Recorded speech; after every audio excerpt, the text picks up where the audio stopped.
दूर करेंगे और हमारा केवल ध्यान हमारे लक्ष्य की तरफ होगा। आदरणीय मीणा जी का बहुत बहुत धन्यवाद। इसी कड़ी में मैं अब हमारे विद्यालय की गौरव रही हमारा मार्गदर्शन करने के लिए पधारी है साइमा जी परवीन को आमंत्रित करता हूँ कि वे आएँ और अपने विषय के संबंध में जानकारी दें और चाहूँगा जोरदार तालियों से स्वागत हो, ताकि विद्यालय में कभी इसी प्रकार से वो नीचे बैठकर हमारे और आपको सुनती थी और आज इस मुकाम को हासिल किया है साइमा जी परवीन। धन्यवाद सर। सर्वप्रथम मंचासीन आदरणीय प्राचार्य महोदय अशोक जी रत्नावत सर का मैं बहुत ज़्यादा धन्यवाद करना चाहती हूँ कि उन्होंने जिस विद्यालय में जो बताया आप, मेरा आग्रह की बहुत महत्वपूर्ण चीज़ें हैं उसे आप जरूर मुझे इनवाइट करने के लिए मंच पे मेरे साथ सभी अतिथिगण और प्यारे मेरे छोटे भाई बहन, आप सभी को मेरा सादर नमन। मैं हायर एजुकेशन डिपार्टमेंट से हूँ, तो सबसे अच्छा गाइडेंस आपको हायर एजुकेशन की फील्ड में दे सकती हूँ। उससे पहले मैं ये बात करना चाहूँगी कि आप अभी 9 से 12 तक के बच्चे अब यहाँ बैठे हैं, ठीक है। ये आपके स्कूल के लास्ट 4 ईयर्स है, जो कि आपके करियर की फर्स्ट स्टेप है, ठीक है। 9 से 12 में अगर आपने अपना एकेडमिक जीवन अच्छे से रखा, अच्छे से पढ़ाई की और तो उसके साथ में आपको आगे करियर में सफलता हासिल होती है। यहाँ पे 9th और 10th, ठीक है, 2 क्लास में तो आपको अपना एकेडमिक लेवल अच्छा रखना है। उसके बाद 10th में आपको ये डिसाइड करना है कि आपकी हॉबी, आपकी रुचि किस सब्जेक्ट में ज़्यादा बढ़ रही है। गाइडेंस तो आपको हर सब्जेक्ट में इक्वल मिल रहा है, ठीक है, लेकिन ये कौन पता कर सकता है कि आपकी रुचि किस सब्जेक्ट में, ये आप खुद ही पता कर सकते हैं। तो अपने फ्रेंड्स को देख करके कभी भी सब्जेक्ट का सिलेक्शन ना करें, है ना। हो सकता है कि फ्रेंड को मैथ अच्छा लग रहा हो, लेकिन आप लोग कॉमर्स में ज़्यादा अच्छे हैं, है ना, आप लोग बायोलॉजी में ज़्यादा अच्छे हैं, तो फ्रेंड का साथ नहीं रखना है। अपने को अपनी चॉइस के अकॉर्डिंग सब्जेक्ट का सिलेक्शन करना है, ठीक है। उसके बाद 11th-12th में हमें बहुत बोला जाता है कि आपको मार्क्स पे फोकस करना है ना, आपको मेरिट बनानी है, आपको 80% से ज़्यादा लाना है। सारी बातें अच्छी हैं, है ना। इसके लिए हम क्या करना शुरू कर देते हैं, रट्टाफिकेशन, कि जो इंपॉर्टेंट क्वेश्चन है उसको रट डालो, 20 क्वेश्चन में घोट लो और बिल्कुल एग्जाम में करके आ जाओ उसको एज इट इज़।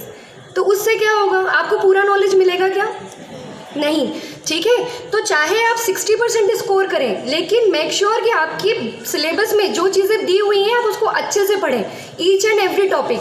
क्योंकि जैसे जैसे हम आगे बढ़ते जाते हैं, 12th के बाद आप कॉलेज में आओगे, आपको रियलाइज़ होगा अरे ये टॉपिक वहाँ छोड़ दिया था, अब इस पर अच्छे से कमांड नहीं है ना। तो 12th के बाद में भी आपको कॉम्पिटिटिव एग्जाम फेस करना होती है ना। तो वो कॉम्पिटिटिव एग्जाम कभी भी 20 क्वेश्चन को रट करके नहीं निकाली जा सकती, है ना। तो अपनी एकेडमिक बुक से पढ़ाई कीजिए, कोई गाइड आप रेफर नहीं करें। यहाँ पे बहुत अच्छे टीचर्स हैं, ठीक है। आप इस मंदसौर के, इस स्टेट के सबसे अच्छे स्कूल में हैं, है ना। नाम ही एक्सीलेंट स्कूल है, सारे एक्सीलेंट हैं, ठीक है। तो यहाँ पे सारे टीचर्स आपके मेंटर्स हैं, उनसे गाइडेंस लीजिए और प्लीज़ इंपॉर्टेंट क्वेश्चन पे ध्यान नहीं दीजिए, है ना। सेकेंड चीज़ सबसे इम्पॉर्टेंट है 12th के टाइम पे, 11th-12th में टाइम मैनेजमेंट, क्योंकि आपको 12th भी करनी है, बोर्ड एग्जामिनेशन है और साथ साथ आपको क्या करना है, कॉम्पिटिटिव एग्जाम की तैयारी करनी है। जैसे साइंस के बच्चे नीट के लिए जाते हैं और EEE और आपका IIT की तरफ जाते हैं, ठीक है। तो उन बच्चों को शुरू से क्या करना है, अपनी बुक से पूरे चैप्टर्स को सॉल्व करना है। बायोलॉजी वाले बच्चे फिजिक्स के न्यूमेरिकल नहीं करते हैं, छोड़ देते हैं ना, क्योंकि बोर्ड एग्जाम्स में नहीं आते। तो आप लोगों को कॉम्पिटिटिव के लिए एप्लीकेशन पार्ट को पढ़ना ज़रूरी है, ठीक है। और उसके बाद में जो मेरा करियर जो रहा है वो 12th के बाद में मैंने BSc किया है बायोटेक्नोलॉजी से, PG कॉलेज मंदसौर से। उसके बाद में मैंने MSc किया है केमिस्ट्री से, DAV यूनिवर्सिटी से, ठीक है। उसके बाद में मैंने स्टेट एलिजिबिलिटी एग्ज़ाम को क्वालिफाई किया था अपने MSc के रहते हुए, MSc 3rd सेम में। उससे क्या होता है, 2 एग्जामिनेशन होती है कॉलेज में प्रोफेसर बनने के लिए, सेट और आपका नेट, है ना, नेशनल एलिजिबिलिटी टेस्ट और स्टेट एलिजिबिलिटी टेस्ट। उससे आपको क्वालिफाई करना होता है। उसके बाद आप किसी भी स्टेट की PSC में अपीयर हो सकते हैं, है ना, और उस एग्ज़ाम को क्वालिफाई करके आप असिस्टेंट प्रोफेसर बन सकते हैं। मुझे बताते हुए खुशी हो रही है, थोड़ा सा प्राउड है इस चीज़ को लेकर कि जब मैंने एग्ज़ाम को पास किया था असिस्टेंट प्रोफेसर, उस टाइम में उस एग्ज़ाम को पास करने वाली सबसे छोटी कैंडिडेट थी। I was only 21 year old that time.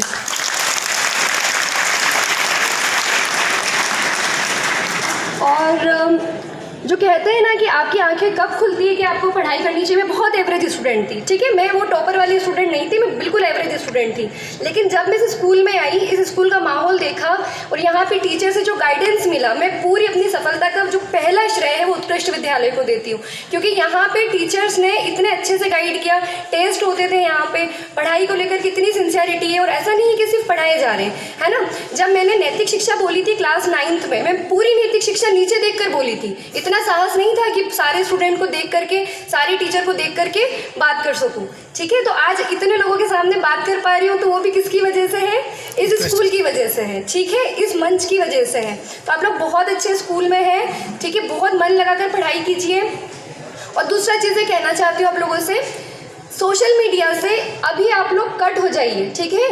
सारे लोग इंस्टाग्राम पे होंगे, है ना, कितने लोग हैं इंस्टाग्राम पे?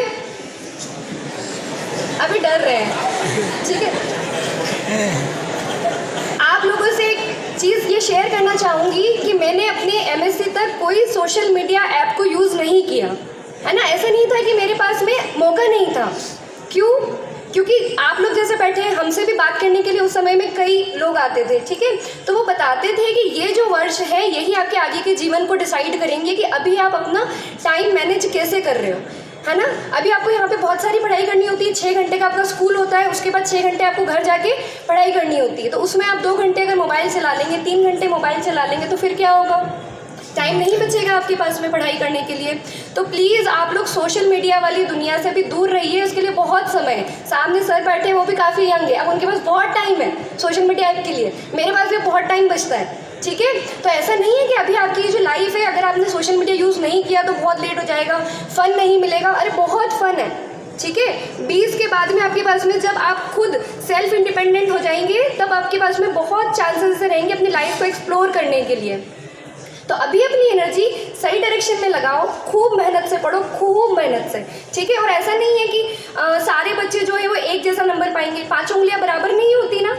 ऐसे ही सारे बच्चे, ऐसा नहीं है कि एकेडमिक्स में ही अच्छा कर पाते हैं, है ना। खुद में अपनी टैलेंट होता है, अपनी आर्ट होती है, जिससे भी वो आगे फोकस कर सकता है ना। आत्मनिर्भर भारत सभी ने सुना है ना। वो किसके ऊपर बेस्ड है? मेनली आपके स्टार्टअप के ऊपर। अगर आप में कोई कला है ना, तो उससे भी आप अपने आगे अपने करियर को चुन सकते हैं। ज़रूरी नहीं है आप एकेडमिक्स में ही आइए, है ना। जो जिसमें आपकी रुचि है आप वो चीज़ कीजिए, कभी भी भेड़ चाल में शामिल मत होइए, ठीक है।